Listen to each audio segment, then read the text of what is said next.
Hi, I'm Rebecca, and today we'll be answering some questions that students have asked about the TOEFL exam.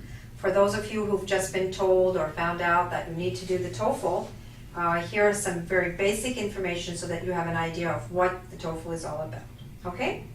So Ricardo has asked, what is the TOEFL? Well, and what is iBT? Alright, so let's start from the beginning. TOEFL is actually an acronym. An acronym means that each letter of TOEFL, TOEFL, stands for a word. In this case, it stands for Test of English as a Foreign Language. Okay? Now, it's also called the TOEFL iBT, and that also stands for something. That stands for Internet-Based Test, because the TOEFL iBT is conducted completely and entirely over the internet. You don't actually have to meet an examiner at all. It's just you and the computer throughout the 4 hours or so of this exam. All right? So what is the TOEFL then? The TOEFL is an English proficiency exam, which is used to test your knowledge of reading, writing, listening, and understanding English in an academic context. All right? So that's why a lot of the language used in the TOEFL is in fact academic or campus-based language. I'll be talking about this in another moment. Kumiko from Japan asks, who takes the TOEFL? Well, the TOEFL is obviously taken by people who are non-native speakers of English, right? And why do they take that? They take it to get admission to university or college.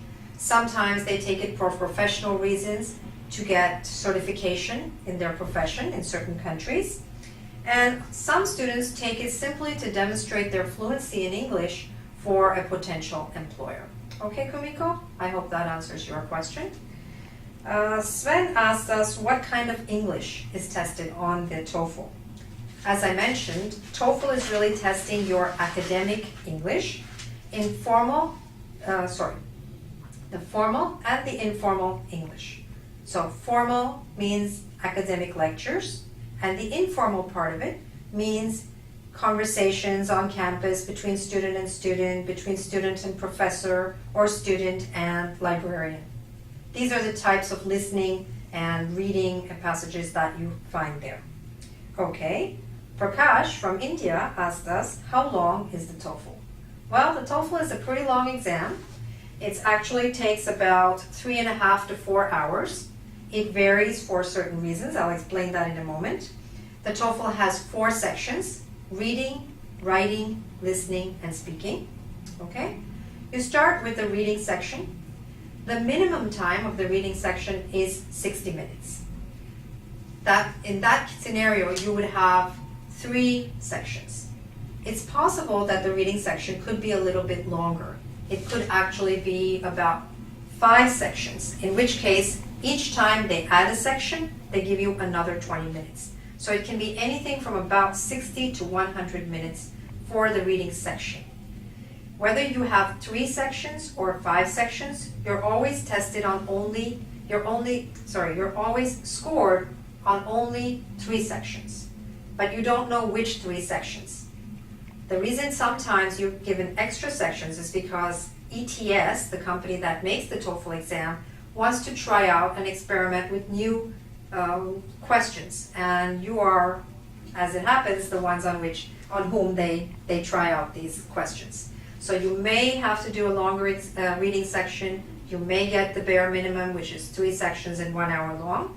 In any case, you don't know which sections are going to be scored, so you're going to try your best to do very well throughout the exam. Okay? That's the 60 minutes reading section. That's followed by 60 minutes or 100 minutes again of a listening section. Then you have a 10-minute break, all right? After the break is the speaking section. This lasts for about 20 minutes or so. You have 6 different tasks. And last of all, you have your TOEFL writing section. TOEFL writing today consists of 2 sections. In the first part, it's an integrated tasks. You're given something to read, which is a few paragraphs long. Then you have something to listen to, And last, you have to write something which integrates the information that you read and that you heard. You have to sort of summarize it or contrast it and so on. And last of all, you have to write an essay. This essay you have about half an hour to write, and it should be about 300 to 350 words, which is about 5 paragraphs long. All right?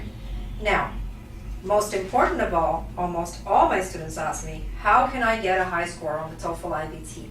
Well, there's really 4 different ways. The first way is to have knowledge of the test itself, to understand the structure of the test, to know what to expect in each section and so on. The second part is to have the skills necessary to do well. The primary skills, reading, writing, listening, speaking. Secondary skills, such as grammar and vocabulary, spelling and so on. And also academic skills are required to do well on the TOEFL.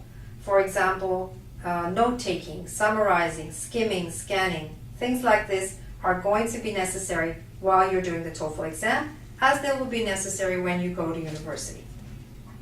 The third point, which will matters a lot to do well in the TOEFL, is your attitude. Of course, you want to minimize your fear and your anxiety, and you want to optimize your positive feeling that you can do well. Last of all are the resources that you have access to. For example, you should refer to good and current TOEFL iBT materials and books, whether they're online, videos such as these, books made by ETS or Barron's or Delta or various other companies that produce these books. And also, it would all be very, very helpful to attend actual lessons. There are lessons in your countries. There are many students who travel around the world to attend TOEFL programs in English-speaking countries to bolster their score, to strengthen their score, and to improve their score. So, for whatever reason you're doing the TOEFL, I wish you all the best.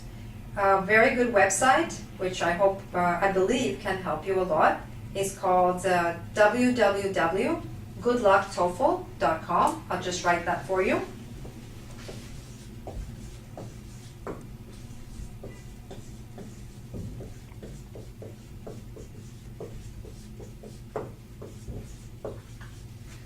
Here you'll find a lot of the information which I have mentioned here, as well as much, much more. Lots of resources, lots of information, and there's also a TOEFL blog and other questions and answers that will help you.